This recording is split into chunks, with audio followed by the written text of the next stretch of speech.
Rolling. This is the FedSoc Films Podcast, where we continue the conversation sparked on film. White on set. You want to know what freedom tastes like? It tastes like this beer. Take one. This is, in fact, the classic solution in search of a problem. Action. That cannot help but be controversial.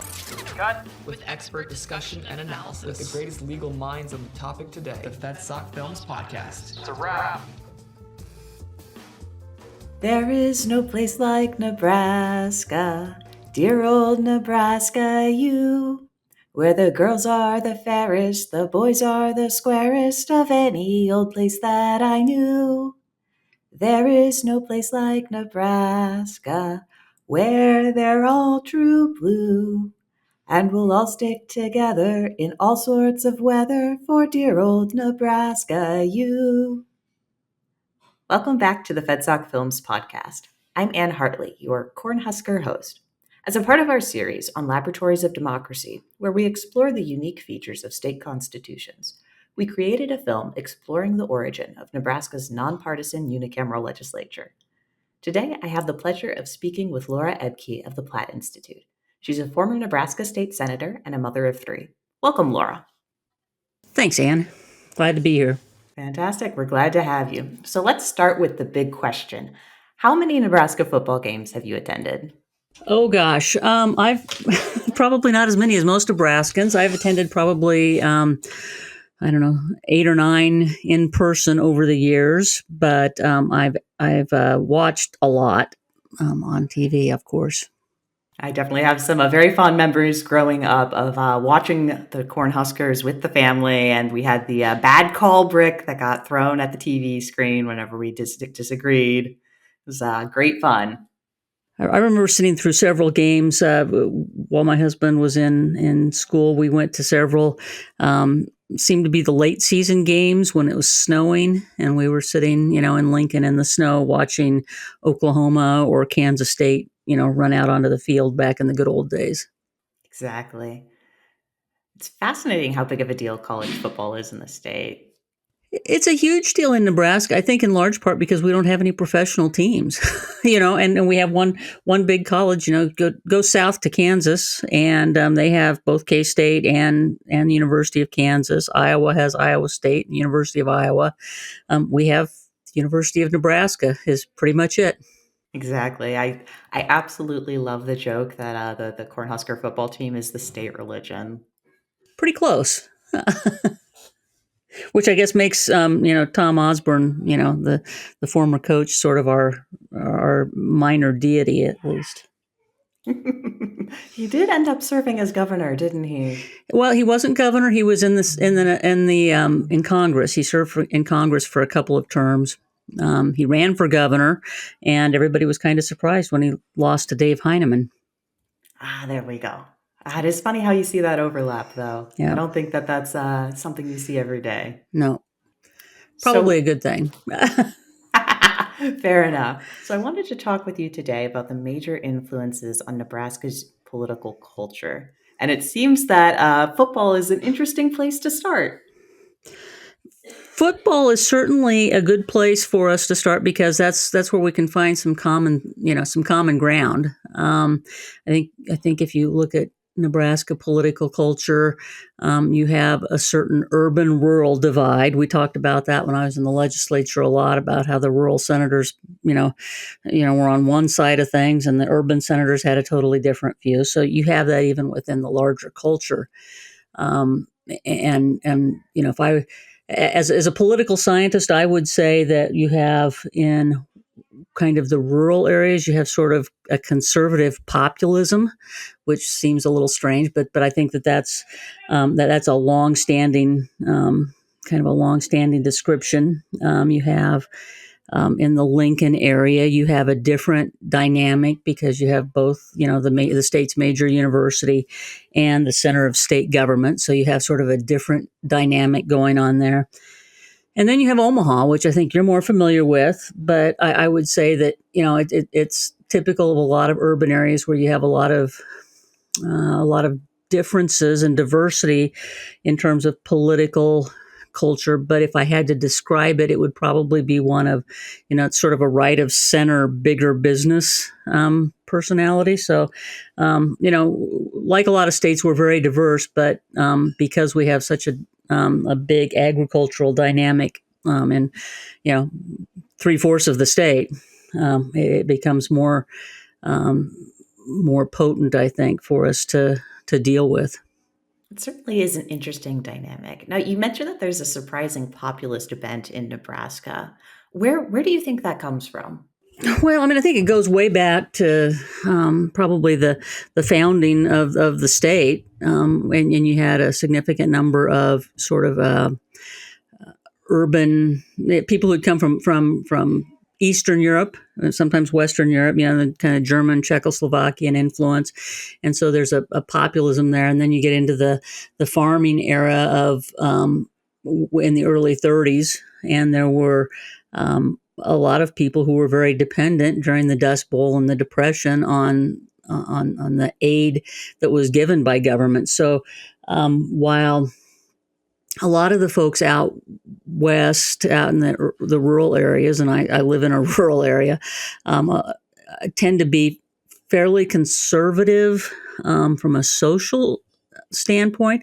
They aren't nearly as sort of anti-government, almost libertarian as you might imagine in some rural areas. So when you think about Wyoming or, Montana, and you think of sort of this libertarian impulse, you don't see quite as much of that out in western Nebraska, I don't think. That certainly is interesting. There seems like there's a little bit of a difference between the more rural areas and the urban areas, like you were saying there. Yeah, absolutely. So I'm curious where the unicameral legislature fits into all of this. Sure. It grew sort of out of that populist movement back in the 30s. George Norris, who was sort of the great populist, was our U.S. Senator at the time. He's from out in McCook, Nebraska.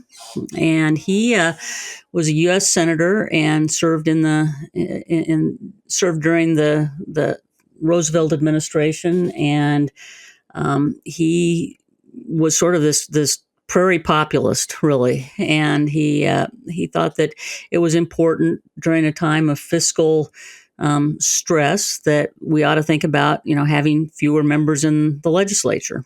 So that was part of it. He made this move to move to a one house system, and we changed our constitution. The other piece of it is that just aside from pure cost, Norris, who had served in Congress and the Senate and the House before that, he didn't like the idea of the conference committees, where you have to go through two houses and then they have to reconcile it through kind of this secretive conference process that was the way he saw it anyhow. And so he thought if you did one house and it was open to the public, that would provide for better governance. So it seems like there were two goals that he had there in creating the unicameral, which would have been efficiency and transparency. Do you think that's carried through? I think for the most part, I think we are in many ways more efficient. That could be a positive and that could be a negative, depending on, how you look at things. We are able to get things moved through the legislature without having to go to that second house. And so you don't have the sort of, tempering attitude of a second house that might slow some things down. On the other hand, I think that we are incredibly transparent. People can walk through the Capitol with great ease. They can sit up in our balconies. They can contact their legislators. Each legislator represents less than 40,000 people, or right around 40,000 people now, I guess, with the new census. And so, it's easy enough to find your representative and to get in touch with them. And, I had on many occasions while I was in the legislature, I would be, walking through the grocery store and someone would feel free to stop me and, bend my ear a little bit. So I think that it's a valuable thing. And I think that, we've managed to kind of keep the notion of a citizen legislator in place in Nebraska. That is wonderful to hear. That sounds like a really interesting experience. Can you tell me more about what it was like to be a state senator? Yeah, I never, as a, I was always kind of a political nerd, and I had served about 12 years in my on my local school board. And I was coming to the end of my third school board term, and my dad says, "Hey, why don't you run for the legislature?" Well, I don't know. Thought about it a little bit and decided, well, if I was ever going to do anything else, this was a good time. My kids were all to the stage where they were fairly, self-reliant and didn't need me around all the time. And so, with my husband's blessing, we decided to go ahead and have at it. It was a lot of fun running in 2014. That was when I was elected, but it was a lot of fun because it's 4 counties. The one I lived in, the one I grew up in, which was just to the south of us, and then 2 that were neighboring counties. And got to reconnect with a lot of people, classmates from high school and things like that. And what you find is that when you have a relatively small, especially in the rural areas, I think you have a relatively small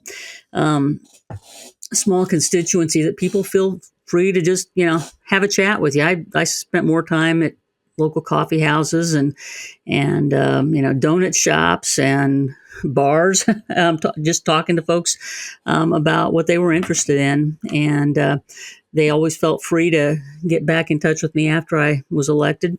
I had a number of people who had my cell phone, and they'd be texting me while I was on the floor of the legislature, asking me what's going on right now. What is Senator so and so doing? So I'd be conducting these text messaging conversations, describing what actually was happening in the legislature, because they were watching it. They were watching it through PBS, through our NET network, and they could see what was happening, but they weren't really sure what was happening behind the scenes. So I was able to provide some of that. So I really enjoyed my 4 years in the legislature. I loved serving the people of my district, but it was a good thing to leave, I think, when I did as well. Why do you say that?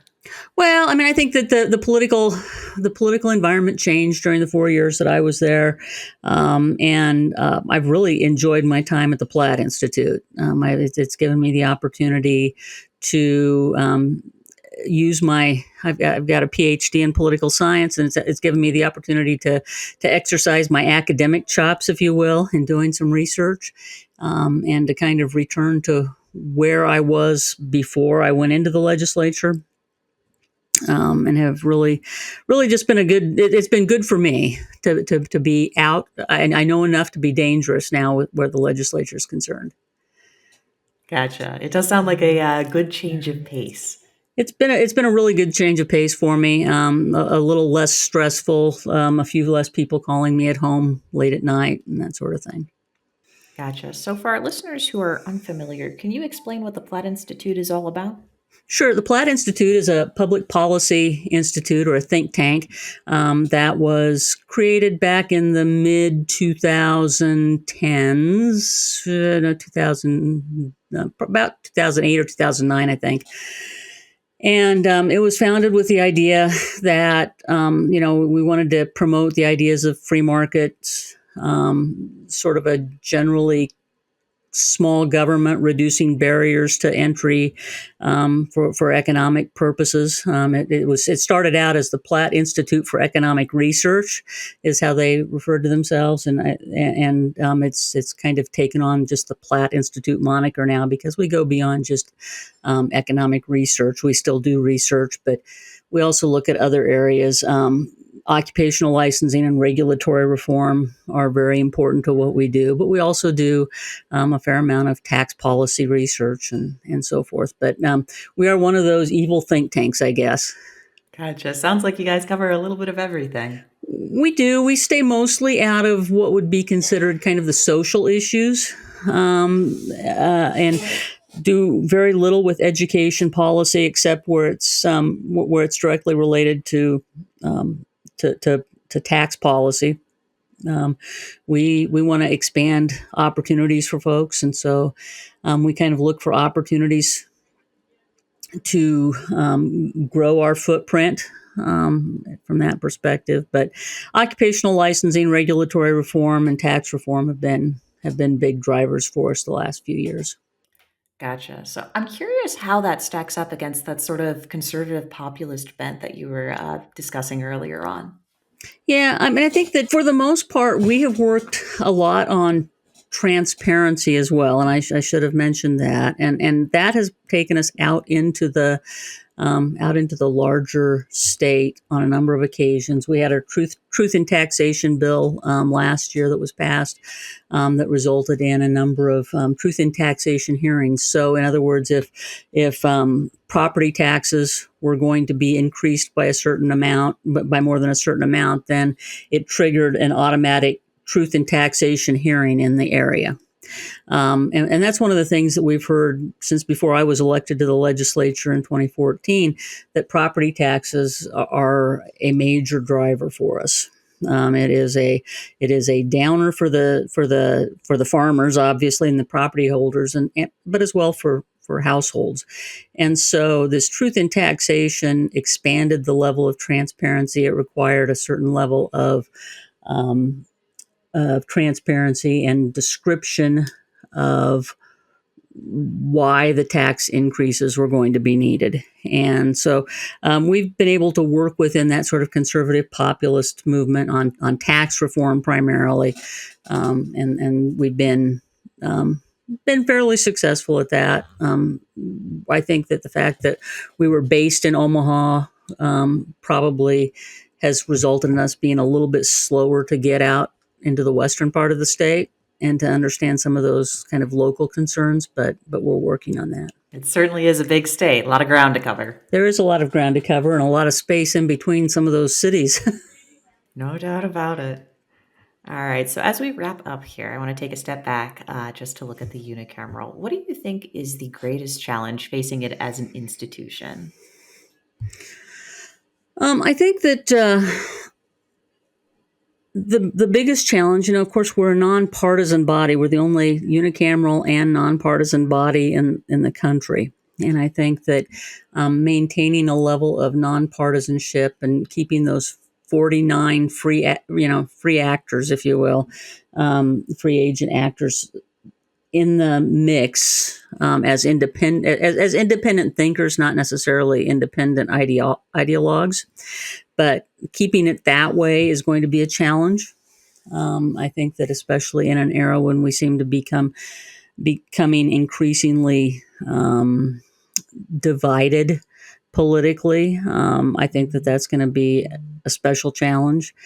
I think that the other thing is that, we have to maintain that level of transparency and, staying open to the public without letting things devolve. We talked a little bit before the show about some of the interesting cases, the interesting issues that have been before the legislature this year.